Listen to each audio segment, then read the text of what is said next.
Hey everyone, welcome to an all-new episode of Fright Friday, right here on Night Owl Video. And today I am reviewing / talking about the film Intruder from 1989. So I hope you'll stick around. I'm going to be talking about cast and crew, production, my thoughts on the film, all that jazz. So if you like slasher films from the 80s, be sure to check this out. If you missed my review of Big Top Pee-wee from this past Tuesday, do yourself a favor and go check that out. I talk all about this, and I don't want to say underappreciated because I think it went under the radar for reasons, but the follow-up to Pee-wee's Big Adventure, Big Top Pee-wee from 1988. So go back on my Cult Movie Tuesdays playlist and you will find my review of that film there. But anyway, today we are talking about Intruder, so let's get right into it. This is a slasher horror film from 1989. It was directed and co-written by a person named Scott Spiegel, who was a writer on Evil Dead 2, and he also directed From Dusk Till Dawn 2, Texas Blood Money, as well as Hostel 3.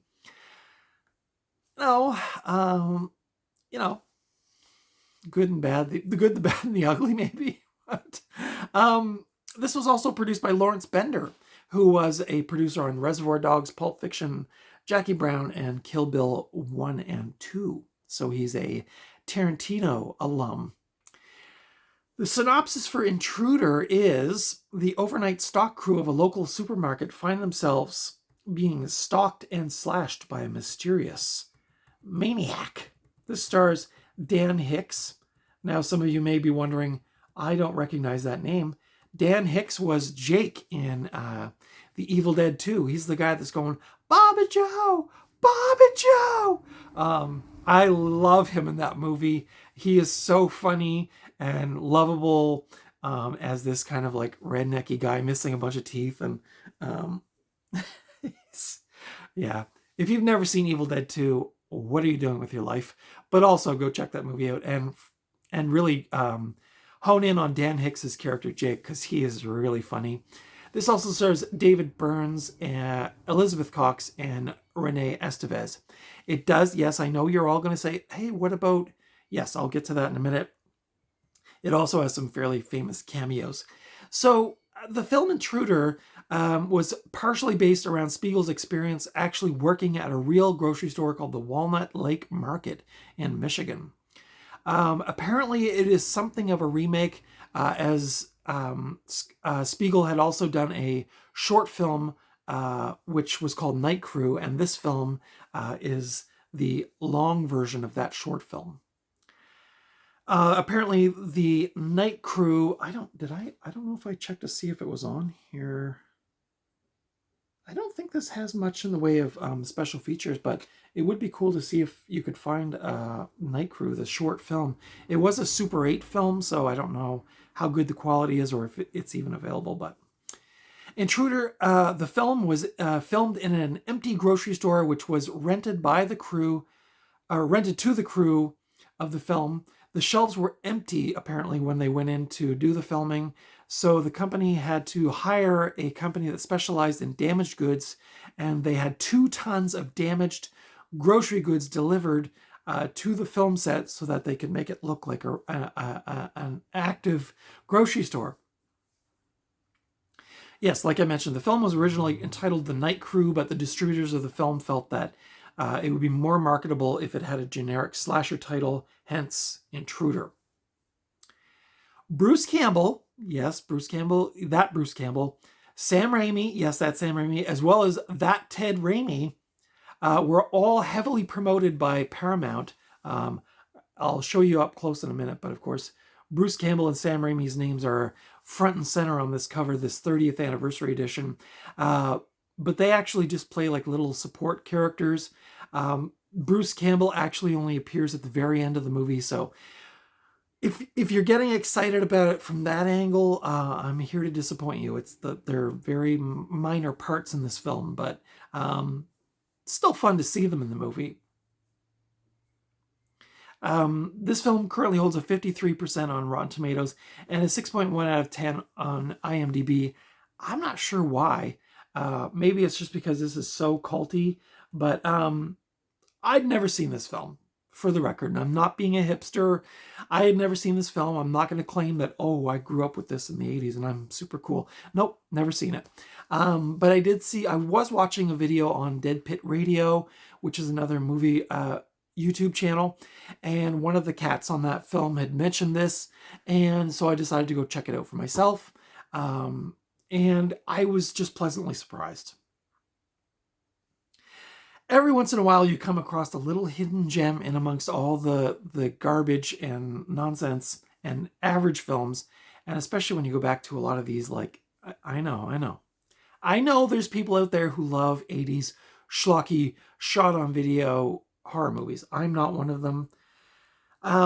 This is not, I don't think this was shot on video, but it's definitely like that low-budget 80s vibe. And but every once in a while, one will come along, like, say, Brain Damage, or this one, where I go in with really low expectations and it blows me away. In fact, I watched the Italian film The Beyond last night for the first time, and oh my God, I love that movie. But yeah, this was a first-time watch, and nobody talks about this movie, so, you know, I'm sure there's people out there that are pretending to be cool. I'm not saying that about Dead Pit, of course, but I'm sure there's lots of hipsters out there that say, like, oh, this is like one of my favorites, but I've never heard anyone talk about this movie. Maybe I don't run in those cult circles, but this was a gem in the rough for me. I totally loved this movie. I thought the mood and the setting of the film were great. The gore was really good. The kills were, like, surprisingly inventive and graphic. There's a death in here that involves, now it's a grocery store, so bear in mind, I did work briefly at a grocery store. It was the only job I ever got fired from. I'll leave it at that, but I did work at a grocery store for a couple of months. Or if you've worked in retail at a big box store, you know, in the back room, they have this big machine that compresses cardboard boxes and puts, like, this wire around them so that they can be shipped for, I guess, recycling. Anyway, that big machine is really terrifying. I did work at a Toys R Us too for a while and got to use one of those machines, and they are really scary if you've never been around big scary machinery. All that to say, a guy gets his head put into one of those box compressors, and it is gloriously gory. So if you like some gore, if you like some creative, inventive kills, then this might be just your jam. This is just all around just a fun movie. It's got your quintessential 80s vibes. This is, of course, I was 19 when this movie came out, and just starting my life in retail. So not working at a grocery store. I worked in record stores back then, but this just takes me right back to that time. And anyone who grew up in that era, if you throw this movie on, I think you're just immediately zipped back to, like, the tiny grocery store with the tiny aisles. This isn't your big mega, Walmart superstore or whatever, or your big, superstore grocery store kind of thing. This is your little mom and pop grocery store. And it takes me right back to those times, and it's wonderful. I love it. It's, at nighttime, and I think the lighting was done fairly well. Probably, I don't know what the budget for this film was. I think it was like $140,000. But it's a small budget, but they use a lot of, like, there's a scene where one of the characters is running across the top of the grocery aisles, and it's, like, lit by the moon, and the stalker is chasing them, and it's just excellent the way it looks. So hats off to those people that did that. But it really adds to the tension. I would highly recommend this movie if you're a fan of 80s slashers and you haven't seen this one, if you're a fan of 80s horror movies in general, if you're a fan of gore, if you're a gore hound, obviously not as gory as, like, I would say, as Evil Dead or Brain Dead or movies like that, but it's definitely got some pretty gnarly kills in it. I think I won't spoil them for you. I'll leave it at that. I think you can watch this. Yeah, you can watch this for free on Tubi in Canada as of the recording of this video. So if you want to go check it out, you can watch it for free. Shout out to Tubi also. I mean, you go looking for so many of these movies to watch on streaming on these services that charge you all this crazy amount of money and you can't find them. And then you go to Tubi and there it is. It's just there. So shout out to the folks at Tubi for allowing us to watch all these films, not only for free, but just the amount, the catalog that they have is just wild. Like I said, I watched The Beyond last night for the first time, and I was like so genuinely appreciative that you could watch this on Tubi for free. So I'm not being subsidized by Tubi, by the way. I'm just giving them a high recommendation from Night Owl Video. So yeah, keep that up. But yeah, you can watch this over on Tubi for free. As of the recording of this video, now I know movies come and go on that platform, but as of the recording, I believe this is available. So go check it out. Let's have a look at the case a little closer. Cool 80s style artwork there. I don't know if this is the original movie poster. He's just crazy about this store, which is a line that the Jake guy says in this. But as you can see at the top, it says Bruce Campbell, Sam Raimi. Bruce Campbell, The Evil Dead, Army of Darkness, Sam Raimi, director of Spider-Man, Darkman, and The Gift. This is the 30th anniversary remastered edition from Full Moon Features.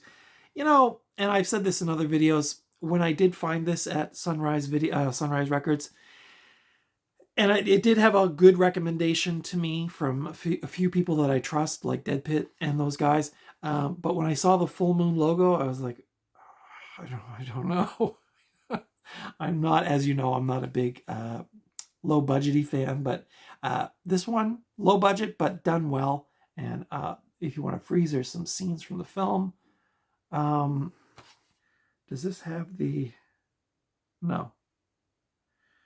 But yeah, this is the 30th anniversary edition. I don't know if there's even special features on this. This is from 2019 from Full Moon Features. You can find out more at fullmoondirect.com.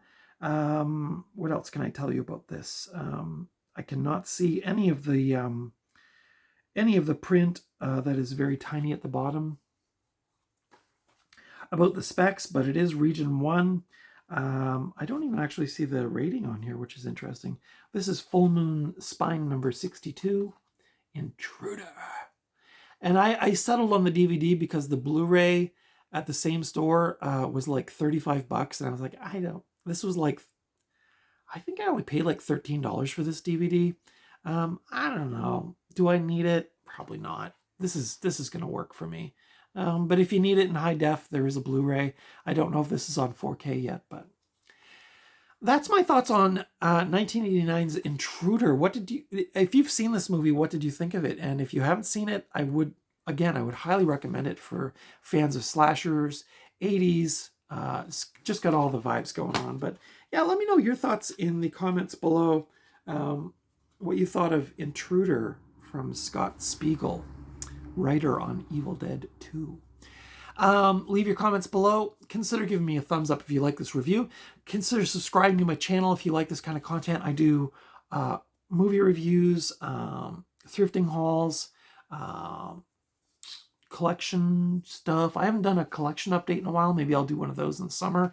But I did, as I mentioned in my previous video, I have learned to do some mild video editing. So I'm thinking I might try to do an out in the world thrifting, hunting for DVDs and stuff. But that said, of course, you hardly can ever find anything good anymore.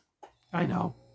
Sad time to be a physical media collector, I guess, because the well is going dry, as they say. But, every once in a while you find something cool. So maybe I'll do that down the road. But that's it for today. Thank you so much for watching. Again, put your comments below if you've seen Intruder. And if you haven't, here's one to put on your to-watch list if you like that kind of thing.